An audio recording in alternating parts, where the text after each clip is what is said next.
नहीं दिया है।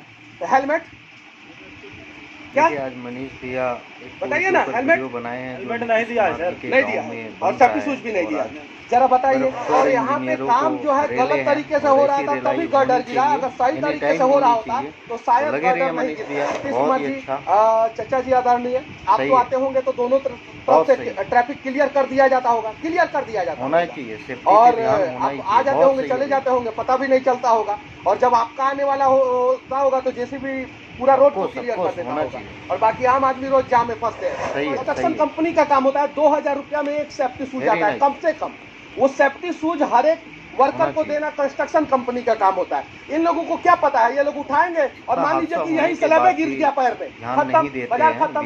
मजदूरों का 25 लाख का इंश्योरेंस का मांग मैंने किया है। इन बिहार के बाहर काम करने वाले या बिहार के अंदर काम करने वाले सभी मजदूरों का जो है कम से कम 25 लाख का तो इंश्योरेंस होना चाहिए कि अगर इनके साथ कोई दुर्घटना घटता है तो इनके परिवार को जो है 25 लाख रुपया मिले। जो कंस्ट्रक्शन कंपनियां होती है वो 10% रुपया खर्च करती है सेफ्टी पे। कितना?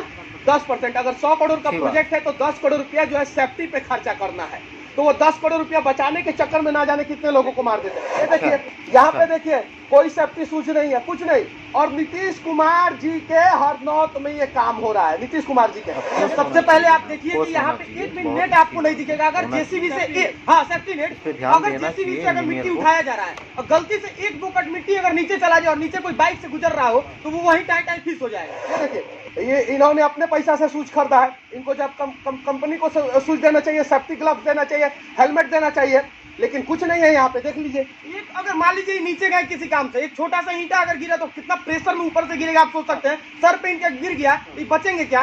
बिहार में सरकार और पुल का गिरना लगा रहता है। अभी मैं जिस रास्ते पे हूँ वो बख्तियारपुर रजौली 4 लेन रोड है, और जहाँ पे खड़ा हूँ वो हरनौत है, और पीछे जो है एक पुल बन रहा है, लगभग ये 3 किलोमीटर का लंबा जो है पुल है अप्रोच रोड को लेके, और यही पुल जो है 1-1.5 साल पहले गिर गया था जिसमें 1-2 लोगों की मौत हो गई थी। इन लोगों से हम पूछ रहे थे, ये लोग यहाँ पे काम करते हैं लेकिन किसी का मुंह खुला नहीं। सबको चाहिए नया बिहार, अच्छा बिहार, लेकिन खुद मुंह नहीं खोलेंगे, कुछ नहीं बताएंगे। कमाल की बात है कि पुल का काम तो जो है दिल्ली में भी होता है, गिरता तो दिल्ली में भी है, गुजरात में भी गिरता है, सब कुछ ठीक है, हर राज्य में गिरता है पुल, लेकिन नहीं गिरना चाहिए, और बिहार में सबसे ज्यादा गिरता है। यो बात सही है, चलिए यो बात मान लेते हैं, लेकिन ये पुलवा का काम चल रहा है, नीचे कोई भी सेफ्टी पैरामीटर पे ध्यान नहीं दिया जा रहा है। आज 11 तारीख है और कल जो है सरकार गिरेगी कि बचेगी उसकी कोई गारंटी नहीं है। किसकी सरकार बनेगी और किसकी बिगड़ेगी उसकी भी कोई गारंटी नहीं है, लेकिन बिहार का यहाँ तो भविष्य बिगड़ रहा है, ये ध्यान से देखिए। और इससे भी कमाल का बात यह है कि हरनौत जानते हैं आप लोग, नहीं जानते हैं तो हम बता देना चाहते हैं कि ये आदरणीय नीतीश कुमार जी जो बिहार के मुख्यमंत्री हैं और हम लोगों के चचा जी हैं, उनका ये ब्लॉक है। और यहाँ पे जो थाना के लोग हैं, पुलिस प्रशासन के लोग हैं, उनको इतना भी ये नहीं है, टेंशन नहीं है कि नीचे का ट्रैफिक व्यवस्था दुरुस्त रखे। चलिए थाना का काम नहीं है तो कम से कम जो एजेंसी इस पुल को बना रही है उसका तो काम है कि इस साइड से ट्रैफिक चलते रहे और इस साइड से ट्रैफिक चलते रहे और बीच में पुल बनते रहे। ये लोग इतना गलत तरीके से बनाते हैं और सेफ्टी पैरामीटर का ध्यान नहीं रखते हैं, इसलिए बार बार गर्डर गिरता है और लोग दब के मर जाते हैं। दिल्ली में भी इससे बड़ा बड़ा जो है पुल बन रहा है, इससे बड़ा बड़ा पुल बन रहा है, लेकिन कभी भी वहां पे सेफ्टी पैरामीटर का ध्यान रखा जाता है हमेशा, और यहाँ पे कोई सेफ्टी पैरामीटर का ध्यान नहीं रखा जाता है, यहाँ पे कोई नहीं। और संजोग से जब हम साइट पे पहुंचते हैं तो इंजीनियर साहब लोग गायब रहते हैं, पता नहीं क्यों, क्या रीजन है। अनिकेत भाई यहाँ पे काम चल रहा है, आप बताइए, हम लोग उधर से आए, ट्रैफिक व्यवस्था को दुरुस्त किया जा सकता है कि नहीं? यहाँ पे किया जा सकता था, लेकिन कोई एक सिपाही तक भी खड़ा नहीं है वहाँ पे। यातायात की पुलिस तो दूर की बात है, और इतना बड़ा काम हो रहा है, अब अंदाजा लगा लीजिए यहाँ पे काम चल रहा है। अगर गिर गया गर्डर तो नीचे से तो लोग आ रहा है, वहाँ तो 2-4 आदमी मरेगा ही। तो उसका क्या व्यवस्था किया गया है, या तो इंजीनियर के द्वारा या ठेकेदार के द्वारा या सरकार के व्यवस्था के द्वारा? देखिए जो कंस्ट्रक्शन कंपनियां होती है वो 10% रुपया खर्च करती है सेफ्टी पे। कितना? 10%। अगर 100 करोड़ का प्रोजेक्ट है तो 10 करोड़ रुपया जो है सेफ्टी पे खर्चा करना है, तो वो 10 करोड़ रुपया बचाने के चक्कर में ना जाने कितने लोगों को मार देते हैं। अच्छा, कहीं भी पुल बनता है तो पुल बनने से या फ्लाईओवर बनने से पहले अप्रोच रोड बन जाता है, बनता है ना।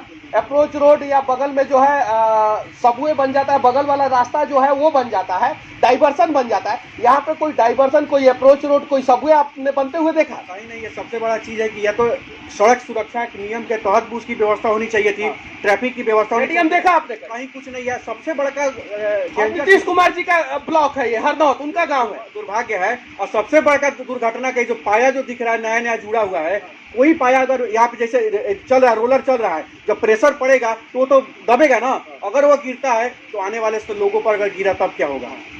यहाँ आप पूरा इंडिया घूमते रहते हैं, एमपी भी गए हैं, महाराष्ट्र भी गए हैं, गुजरात भी गए हैं, यूपी भी गए हैं, दिल्ली भी गए हैं। जिस प्रकार से बिहार में कंस्ट्रक्शन कंपनियां सड़कों का निर्माण कर रही है, जिस प्रकार से फ्लाईओवर का निर्माण कर रही है, क्या इतना गंदा तरीके से देश के किसी दूसरे राज्य में निर्माण होता है? भैया सबसे पहले आप देखिए कि यहाँ पे एक भी नेट आपको नहीं दिखेगा। अगर जेसीबी से हाँ सेफ्टी नेट, अगर जेसीबी से अगर मिट्टी उठाया जा रहा है और गलती से एक बोकट मिट्टी अगर नीचे चला जाए और नीचे कोई बाइक से गुजर रहा हो तो वो वहीं टाई टाई फिस हो जाएगा।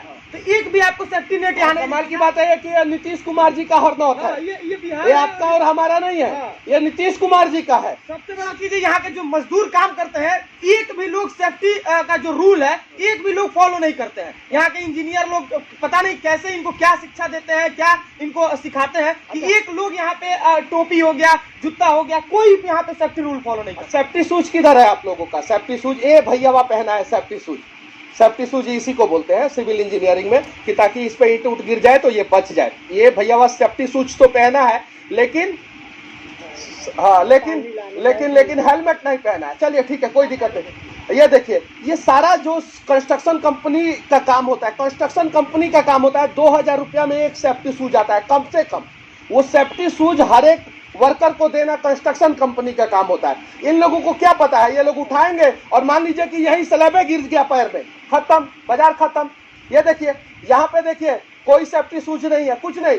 और नीतीश कुमार जी के हरनौत में ये काम हो रहा है, नीतीश कुमार जी के। ये देखिए, ये इन्होंने अपने पैसा से शूज खरीदा है। इनको जब कंपनी को शूज देना चाहिए, सेफ्टी ग्लव्स देना चाहिए, हेलमेट देना चाहिए, लेकिन कुछ नहीं है यहाँ पे। देख लीजिए, एक अगर मान लीजिए नीचे गए किसी काम से, एक छोटा सा ईंटा अगर गिरा तो कितना प्रेशर में ऊपर से गिरेगा आप सोच सकते हैं। सर पे इनका गिर गया तो बचेंगे क्या? और देखिए इधर बगल में मैं दिखा देना चाहता हूँ, कोई प्रॉपर व्यवस्था नहीं किया गया है। देख सकते हैं, कोई प्रॉपर व्यवस्था नहीं किया गया। यहाँ पे अगर प्रॉपर व्यवस्था कर दिया जाए और इसको पिच कर दिया जाए, अच्छे ढंग से पिच कर दिया जाए, तो ट्रैफिक सिस्टम यहाँ पे। ओ भाई साहब, कहाँ भाग रहे हैं आप? यही क्या है ना, बख्तियारपुर के ना है? ऐसा काम देखे हैं कहीं जिस प्रकार से यहाँ पे हरनौत में काम चला? जबकि यहाँ पे ऑलरेडी एक गर्डर गिर चुका है और एक दो लोगों की मौत हो चुकी है, अखबार में जैसा, पेपर में जैसा दिया था वैसे। देखिए, ये नीतीश कुमार का जन्म स्थान का क्षेत्र है। नीतीश कुमार जी, हाँ, नीतीश कुमार जी का जन्म स्थान का क्षेत्र है। हाँ। वहाँ पर इस प्रकार का कार्य बहुत ही अशोभनीय है। नीतीश कुमार पर हमेशा ये आरोप लगता है कि नालंदा में बहुत अच्छा काम करते हैं। देख लीजिए स्थिति, इससे भी बदतर स्थिति बहुत जगह पर है। हमारे गांव में, कैथीर में भी रोडे नहीं है। यहाँ पर सिर्फ सेफ्टी शूज किधर है आपका? सेफ्टी शूज किधर है? सेफ्टी शूज कंपनी ने दिया नहीं है। सेफ्टी शूज यहाँ पे काम करते हैं आप, आपको जूता उता नहीं दिया है यहाँ पे? जूता जो सेफ्टी शूज आता है जो नहीं दिया है, तो हेलमेट क्या बताइए ना? हेलमेट नहीं दिया है सर, नहीं दिया है, और सेफ्टी शूज भी नहीं दिया। जरा बताइए, अब बताइए। इनका सर फाड़ने के लिए ना ये छोटा सा ये मिट्टी देख रहे हैं ना, ये काफी है। और इनका गलती नहीं, ये सेफ्टी इंजीनियर का गलती है। ये पूछ रहे हैं यार, आप मुंह घुमा के मैं चल रहे हैं। सुनिए, जिस दिन मर जाइएगा ना, मजदूर हैं आप, तकलीफ हम लोगों को होगा। और सरकार उठाने भी हम ही लोग आएंगे। सरकार जाए ना, मुआवजा के नाम पर 2-3 लाख रुपया दे देगा, और उसमें भी आधा घूस हो जाएगा, समझे? पूछ रहे तब जा रहे हैं। आपने सोचना चाहिए कि अगर इनके साथ कोई दुर्घटना घटता है तो इनके परिवार को जो है 25 लाख रुपया मिले। सही बात है कि नहीं? होना चाहिए कि नहीं? आप लोगों का इंश्योरेंस 25 लाख का है क्या? है क्या? तो हम तो आप ही के लिए आवाज उठा रहे हैं ना, काहे नहीं बता रहे थे? हम चलाए तो उधर गाड़ी पे आप बोले तब हम तब आ गए। नहीं सर, देखिए हम सब मिलके जो है बिहार और झारखंड को बदल सकते हैं। आप लोग झारखंड के हैं ना, है ना? तो हम सब मिलके ही बदल सकते हैं। सही है कि नहीं बाबू? हाँ, और यहाँ पे काम जो है गलत तरीके से हो रहा था तभी गर्डर गिरा। अगर सही तरीके से हो रहा होता तो शायद गर्डर नहीं गिरता। अच्छा यहाँ पे, हाँ नमस्ते। अच्छा यहाँ पे कितना दिन पहले गिरा था? ये सर हमें मालूम नहीं, हम तो ड्राइवर है, हाईवे चलाते हैं। मालूम सबको है, लेकिन डर के मारे नहीं बोलना चाह रहे हैं। सर जिस समय गिरा था हमें मालूम है, लेकिन हम यहाँ पे प्रेजेंट नहीं। हाँ आप नहीं थे, लेकिन ये मालूम है ना कि गिरा था। हाँ, अच्छा एक बात बताइए, अगर गिर जाए उसके नीचे जो है आपके परिवार वाले दब जाए, आपका गाड़ी दब जाए, हाईवा दब जाए, तब क्या करेंगे? तब दूसरा लोग बोलेगा कि हमको मालूम नहीं है, हम नहीं देखे। तो जो सच है उसे बोलना पड़ेगा भैया, तब जाके हमारा बिहार बदलेगा। अच्छा ये बताइए, दोनों साइड रास्ता है ना, पुल के दोनों साइड रास्ता है, ट्रैफिक सिस्टम चल सकता है कि नहीं बढ़िया से? लेकिन दोनों साइड जाम लगा हुआ है। क्यों जाम लगा हुआ है? नीतीश कुमार जी, चचा जी आदरणीय, आप तो आते होंगे तो दोनों तरफ से ट्रैफिक क्लियर कर दिया जाता होगा, और आप आ जाते होंगे, चले जाते होंगे, पता भी नहीं चलता होगा। और जब आपका आने वाला होता होगा तो जेसीबी पूरा रोड को क्लियर कर देता होगा, और बाकी आम आदमी रोज जाम में फंसते हैं। कम से कम 1 घंटे का जाम लगता है कि नहीं? यहाँ पे लगता है कि जाम तो लगता है। नहीं, इन लोगों से पूछेंगे, ये लोग 1 घंटे का जाम लगता है कि नहीं? जाम लगता है। 1 घंटे का जाम लगता है कि नहीं? अब भैया आप लोग बताइए, 1 घंटे का जाम लगता है कि नहीं यहाँ पे? कम से कम ये 3 किलोमीटर का एरिया, सिर्फ 3 किलोमीटर, और 3 किलोमीटर पार करने के लिए एवरेज 1 घंटे का जाम, कभी कभी 1.5-2 भी हो सकता है, कभी ज्यादा भी हो सकता है, लेकिन 1 घंटे का जाम लगता है कि नहीं? आप लोग आसानियां है ना, यही है, लगता है कि नहीं? अगर पुलवा गिर जाए नीचे, अभी कितने दिन पहले गिरा था ये? तो हम यहाँ नहीं, तो हम दिल्ली में रहते हैं। अच्छा सुने हैं ना, कितना दिन पहले, कितने दिन तो हमको जानकारी नहीं है, लेकिन सुने थे ना। चलिए सुने थे भैया।